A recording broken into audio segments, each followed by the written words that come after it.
विज्ञान का क्लास 6 का लेसन नंबर 15।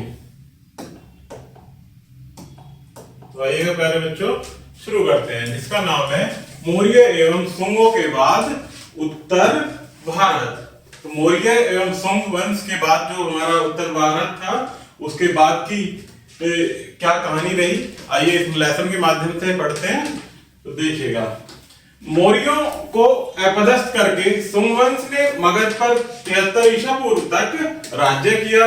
शुंग के बाद कर्ण वंश का राज्य 28 ईसा पूर्व तक रहा। शुंगों और कण्वों के काल में मगध राज्य के अनेक भाग स्वतंत्र हो गए थे। विशाल मगध साम्राज्य सिकुड़कर मगध तक सीमित रह गया। शेष उत्तरी भारत अनेक स्वतंत्र राज्यों में बट गया, जो परस्पर लड़ते झगड़ते रहते थे। इस राजनीतिक अस्थिरता का लाभ उठाकर इंडो ग्रीक, इंडो पर्थियन, शक और कुषाणों ने भारत पर आक्रमण किए और यहीं बस गए। इन विदेशी शक्तियों ने न केवल भारतीय संस्कृति को प्रभावित किया, अपितु वे स्वयं भी इसका अंग बन गए थे। के बाद देखते हैं प्यारे बच्चों, बैक्टीरियन या इंडो ग्रीक।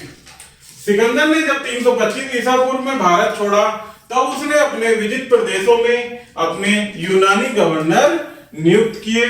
सिकंदर की मृत्यु के बाद मौर्यों ने इन यूनानियों को उत्तर पश्चिमी भारत से खदेड़ दिया। तब ये लोग ईरान और अफगानिस्तान के मध्य बैक्टीरिया में बस गए थे। कहां पर? बैक्ट्रिया में। इन्हें बैक्ट्रियन या इंडो ग्रीक कहा गया।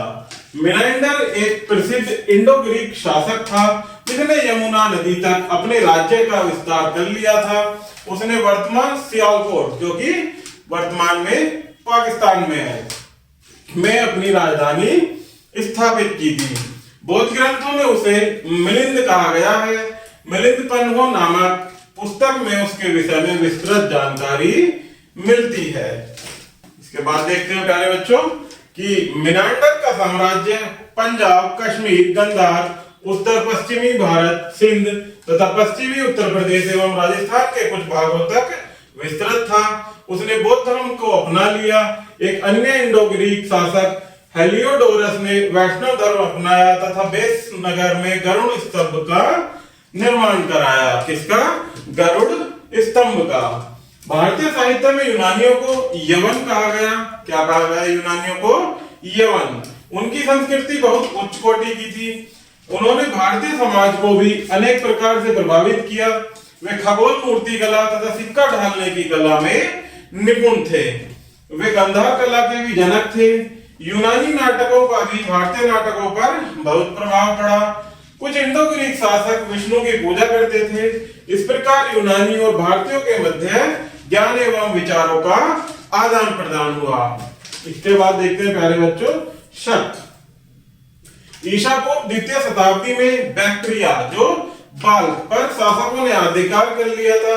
ये लोग मध्य एशिया की एक घुमक्कड़ जाति के थे, जिन्हें युहुची नामक जाति ने खदेड़ दिया था।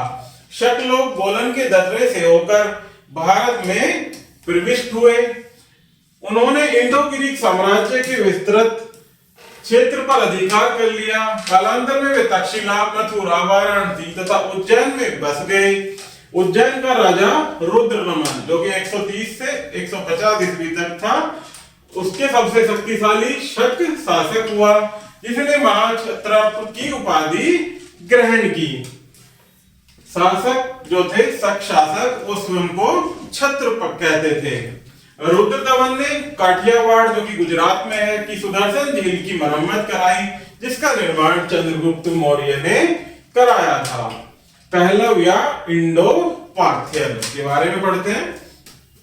ईसा की शताब्दी में मध्य की एक अन्य जाति, जिसे पहलव या इंडो पार्थियन ने गांधार नामक स्वतः घाटी पर नियंत्रण कर लिया।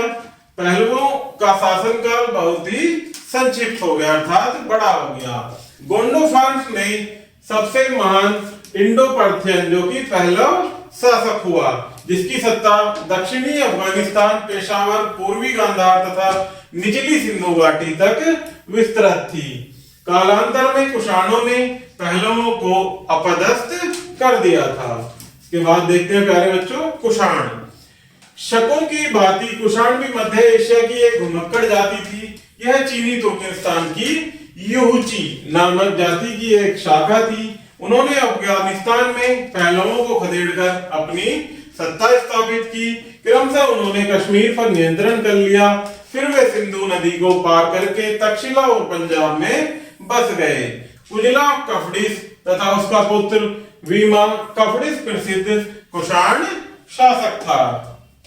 इसके बाद आता है प्यारे बच्चों कनिष्क का काल। कनिष्क सबसे महान कुषाण शासक था। वह 78 ईस्वी में सिंहासन पर बैठा। उसने शकों को पराजित करके कश्मीर, पंजाब, मथुरा पर अधिकार कर लिया। उसका साम्राज्य उत्तर में बैक्ट्रिया से लेकर दक्षिण में उज्जैन तक तथा पूर्व में बनारस से लेकर पश्चिम में अफगानिस्तान तक विस्तृत था। उसने पुरुषपुर, जो कि वर्तमान में पेशावर पाकिस्तान में पड़ता है, को अपनी राजधानी बनाया। उसने शक संवत चलाया था। शक संवत किसने चलाया था प्यारे बच्चों? कनिष्क ने। कनिष्क एक महान कला एवं साहित्य प्रेमी था। उसके समय में अश्वघोष, वसुमित्र, नागार्जुन जैसे प्रसिद्ध बौद्ध साहित्यकार हुए। अश्वघोष ने बुद्ध चरित्र तथा सूत्रालंकार जैसी प्रसिद्ध रचनाएं लिखी। वसुमित्र का महाविवाह शास्त्र बौद्ध दर्शन का व्रत शब्दकोश है। नागार्जुन का मध्यमिका सूत्र दर्शन पर एक प्रसिद्ध ग्रंथ है। चरक संहिता का लेखक चरक तथा सुश्रुत कनिष्क के राजवैद्य तथा शल्य चिकित्सक थे। कौन थे? कनिष्क के राजवैद्य तथा शल्य चिकित्सक कौन थे? चरक तथा सुश्रुत। पतंजलि का महाभाष्य पाणिनि के बाद संस्कृत व्याकरण का एक प्रसिद्ध ग्रंथ है। इससे तत्कालीन इतिहास की भी जानकारी मिलती है। इसी समय अनेक धर्म ग्रंथ लिखे गए। यही नहीं, काव्य, नाटक आदि की भी रचना की गई। कनिष्क एक महान निर्माता भी था। उसने अनेक बौद्ध मठों, विहारों, स्तूपों तथा अन्य कलाकृतियों का निर्माण करवाया। पेशावर, मथुरा तथा सारनाथ इन कलाकृतियों से सुसज्जित थे। कनिष्क के काल में कला के दो स्कूल विकसित हुए, जो कि पहला था गांधार कला और दूसरा मथुरा कला। मथुरा कला की मूर्ति कला बहुत ही उच्च कोटि की थी। ये मूर्तियां लाल पत्थर से बनाई जाती थी। कनिष्क की सरकटी मूर्ति मथुरा में मिली है। इस शैली में वर्धमान महावीर की भी मूर्तियां बनाई गई हैं। गांधार कला शैली में ग्रीको, रोमन तथा भारतीय शैलियों का मिश्रण मिलता है। इस कला में सीधी खड़ी मुद्रा में बुद्ध की प्रतिमाएं बनाई गई। इनमें बुद्ध को ग्रीक देवताओं जैसे तीखे नयन, नक्श, घुंघराले बालों में दिखाया गया है। आगे देखते हैं प्यारे बच्चों कनिष्क एवं बौद्ध धर्म। कनिष्क स्वयं को सूर्य पुत्र कहता था। बाद में बौद्ध धर्म से प्रभावित होकर उसने यह धर्म अपना लिया था। क्या अपना लिया था प्यारे बच्चों? बौद्ध धर्म। इस अवसर पर उसने पेशावर में एक मीनार का निर्माण कराया। उसने पुरुषपुर में स्तूप तथा मठ भी बनवाए। फिर भी वह अन्य धर्मों के प्रति उदार तथा सहिष्णु था, अर्थात अन्य धर्मों की भी वो आदर सम्मान करता था। कनिष्क के काल में बौद्ध धर्म 18 संप्रदायों में बंट गया। अंत में बुद्ध धर्म की दो प्रधान शाखाएं संप्रदाय महायान तथा हीनयान बनी। कौन कौन सी शाखाएं बनी? दो शाखाएं, हीनयान और महायान। हीनयान परंपरागत रूढ़िवादी संप्रदाय था, जिसमें मूर्ति पूजा या अनुष्ठानों का कोई स्थान नहीं था। महायान में बुद्ध के अवतारों को मानकर बोधिसत्वों की पूजा होती थी, जो कि बुद्ध के पूर्वज थे, कनिष्क के उत्तराधिकारी। वशिष्ठ, हुविष्ठ, वसुदेव आदि कनिष्क के उत्तराधिकारी हुए, जिन्होंने 230 ईस्वी तक शासन किया। उन्होंने बुद्ध धर्म अपनाया। वसुदेव के शासनकाल में मथुरा का महत्व पुरुषपुर की अपेक्षा बढ़ गया। उसकी मृत्यु के बाद कुषाण साम्राज्य का पतन हो गया।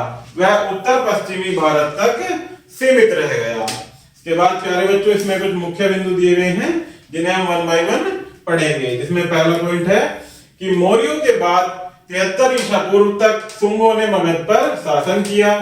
सुंगों के बाद 24 ईसा पूर्व तक कण्वों का शासन रहा।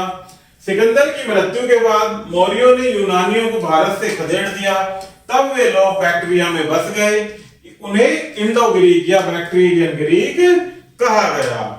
नेक्स्ट पॉइंट है मिनांडर एक प्रसिद्ध इंडो ग्रीक शासक था जिसने अपने राज्य का विस्तार उत्तर पश्चिम से लेकर यमुना नदी तक कर लिया था। नेक्स्ट पॉइंट है द्वितीय शताब्दी ईसा पूर्व में शकों ने बाल्क यानी बैक्ट्रिया पर अधिकार कर लिया। ये लोग मध्य एशिया की एक घुमक्कड़ जाति के थे। तो प्यारे बच्चों, इस प्रकार से हमारा ये लेसन यही समाप्त होता है। आशा करता हूं कि यह वीडियो आपको जरूर पसंद आई होगी। धन्यवाद।